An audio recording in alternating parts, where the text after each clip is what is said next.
we recording like Hey. I'm Aether the Alchemist, and this is P.E.G Podcast Between the Lines Edition. How you doing, Ether? I'm doing well. How about yourself? Good. I'm glad you made it to the show. How was the trip from Hawaii? It was long. I haven't been on a plane in 8 years. I feel like planes got smaller and people got bigger.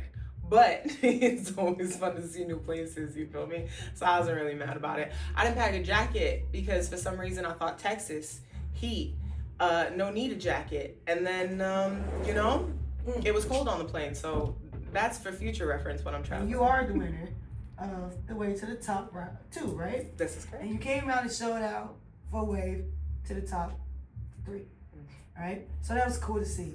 And you talked about your song that you did. So I want you to explain your song and what it is, right? Because we want to get all into the feels of why you picked this song as being featured and on talent, because you did. So the name of your song is Still Need You, right? Mm-hmm. Why did you name it? The title was Still Need You. And what is the purpose behind the song? I named this song Still Need You because I feel like it's the epitome of what the feeling is behind the song. That yearning of when you're in an impossible situation and you really want this person. I still need you here, but they're choosing not to be there with you. Right. You have no choice but to radically accept it and move forward with your life. I still need you, but you're not here. And also you wrote in the song, I still need you even when you're tired. I still need you even when you're angry. What does that mean for you? I feel like, especially as a mother, I'm sure there are many women that can relate.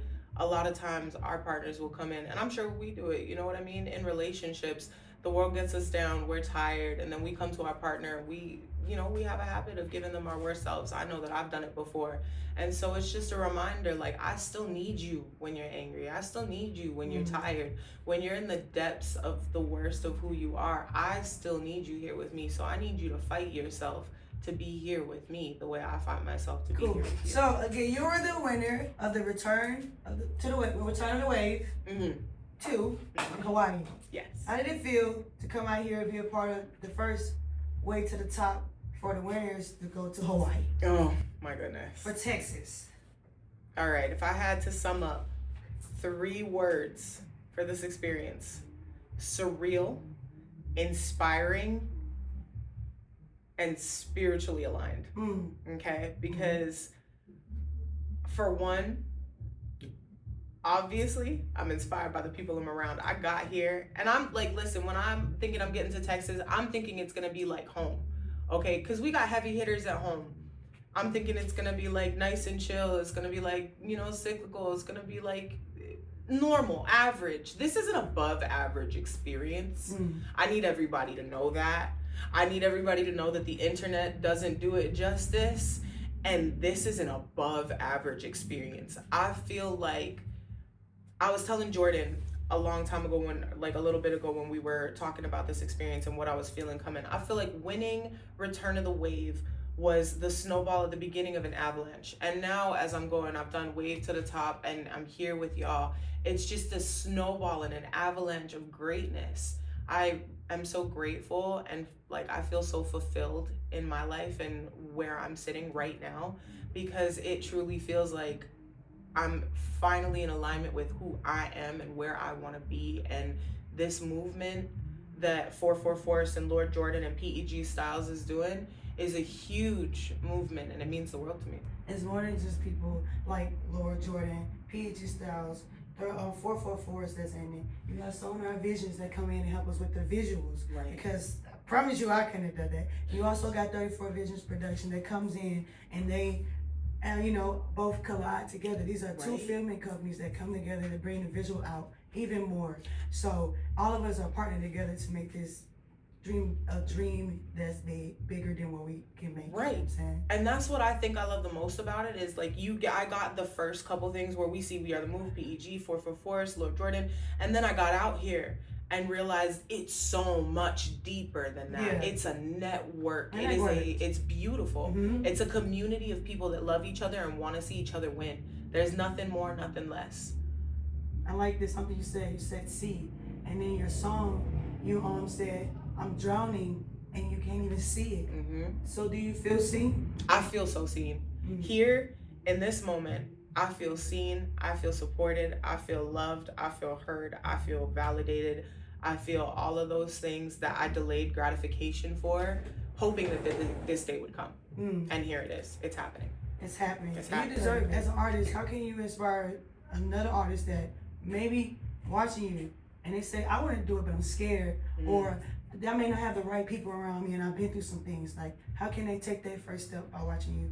Honestly, this is where I'll pay homage to one of my favorites, Russ, because he has that saying where you do it scared. And that's one of the big things. Like, you do it scared, you do it by yourself, you get it out of the mud. And I promise you that if you keep walking in the direction of your dream and your vision, the people that are aligned with you are going to show up.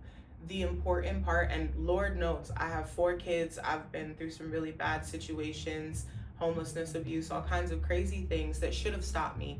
But I chose not to let it stop me because music is my calling. There's no doubt. All I have are my vocal cords. That's what covers me. And so if you feel that way and you are an artist and you know you're an artist, I was talking to someone last night that's like, I want to be. And I told them, I said, if you write songs, you don't have to have anything released. If you're writing, if you're a poet, if you're drawing, you are already that artist. All you have to do is keep taking the steps that line up with who you see yourself being at the end of that journey. You know what I mean? If you feel like that artist would talk a certain way, then you practice that cadence. If you feel like it's a certain sound, then you work on that sound until you got it perfect. And you don't quit. You make sure you feel that alignment within yourself. Because I'm sure as artists, we've all felt it. Like, you'll go through an edit or something and be like, it's not hitting really yet. Yeah. And then you'll keep working and working and working until it hits that sweet spot. You do it and you don't quit. And you put in your 10,000 hours and you remember that everybody starts out trash. Everybody starts out trash. Nobody's good from the first time they do it. The first line you spit, the first poem you write, first picture you draw is never gonna be the thing that takes you to the top. It's being an artist and doing what we do is all about the walk. It's all about the development from start to finish. It's about being an inspiration to everyone around us. And the best way to do that is to be the best you can be. Why did you write your song? And what was the whole purpose? What's the story? We gotta know what's the story behind it. 2 layers. So okay. I was going through a really bad relationship. You know what I mean? Like physical abuse, black eyes while pregnant, strangulation, all kinds of things. And I felt like this frustration, that yearning of like, I still need you. It's like, you're the most dangerous person in life to me right now. And I still need you. And that's messed up to me. You know what I'm saying? Like, it's not a position anybody should be forced to be in, where the person that's supposed to be your partner in life, your support, your trust, your faith, becomes the person that you're guarding yourself from. Like, and it's this double entendre on one half where you're begging them, like, I still need you because I still love you. But on the other hand, it's like, I might as well just be out. You know what I'm saying? And that's the whole vibe of the song. Like, another night, eyes full of tears. For what? Spending most of my nights alone. For what? And then to come back and still, you know, you'll look at your kids sleeping, you'll think about doing it all by yourself, and you're like, I still need you. And that's exhausting. And I just wanted to get it out, so I wrote the song. And what's the second part of it? Now that one, that's important. And then that also leads to the abuse, because in my experience with men, I'm not saying all men, but in my experience with men, they escalate. And this is being in Texas here, surrounded by the men here. It's so different. They're all gentle, they're all communicative, they're all kind. In my experience with men, they're so quick to argue with you, to humble you, to put you down and say, you don't know nothing and you need to stay in your place. And so I was writing those lyrics like, you can't withhold communication. You know, when we get in an argument, we disagree. You can't just disappear and not text me for 3 days and say nothing. And then when we do talk, you don't always have to escalate it. It doesn't have to be an argument. It could just be a meeting of different perspectives. It doesn't always have to be a fight. If we're in a long-term relationship, if this is the person I'm living the rest of my life with, we're gonna have a million disagreements till we're 80. We need to find a way to communicate and get through this with as much love and respect as possible. Otherwise, what's the point? That's true. And that's what that second verse is highlighting. Someday my prince will come. Yes, someday your prince will come. And I feel like it's always the person, whether it's man, woman, female, male. I just feel like it's a person, right? So maybe you wasn't around with along with the right person that could cherish you as a mother, as an artist, as a person, as just a human being, a spiritual being who's going through human being experiences. You know, so you will find your prince one day, and it will seem so perfect. It won't seem like you know, this is such a struggle. And I can't speak for Texas men. I don't know. Well, that's not. I can't speak for them. But what I can say, I just feel like you was in the right place that had the right type of men to inspire you. And that's why I should specify, like, I feel like it's specifically the circle that I've walked into, the network that you've created. And that's what I keep saying. Like, I can't believe that the people, and it's not just men, it's every person in this circle that I've experienced on my trip has been so kind and warm and genuine and supportive. Like, you don't see anybody in a corner here being like, Like, everyone here is showing out, full out. I'm so happy for you. I hope you win. I want to see you eat, and I love that. I live for it. I live for it. But if they was listening and then they wasn't listening, what is something you could say that inspire somebody 15 seconds?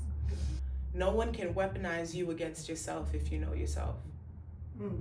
They can't use you against you if you know you.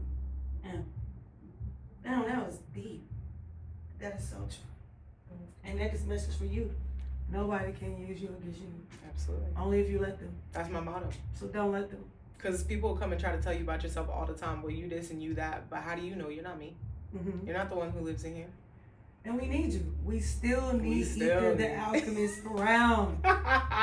This is true. I mean, I've had my battles, but I plan to be here for a long time and a good time. Shout out to social media. Oh, at Aether the Alchemist on all platforms. Find me on TikTok, Instagram, and your streaming platforms. That's where I like to be. Yeah. Did you find out the line to the song that inspired you the most? If I had to pick my favorite part of the song, it's that outro. Shout out to Kwafi. Because it's this telephone sounding mix. Like, I'm on the phone. You know when you be calling them up, leaving a voicemail that you really shouldn't be. And in my head I say, you playing with my head. You messing up my mind. You missing from my bed. Quit playing on my line. Because it's this weirdest phenomenon that when somebody doesn't take you seriously, they'll play on your line. Like, you're not going to do anything with me. You have no forward motion plans. You're not even really serious about being here, but you just want to see me pick up the phone. Quit playing on my line. Yeah. Don't mess with my head. Leave me alone. Period. Yeah. Especially if I feel like I still need you. If I'm still in that vulnerable space of I still need you, then do not play on my line.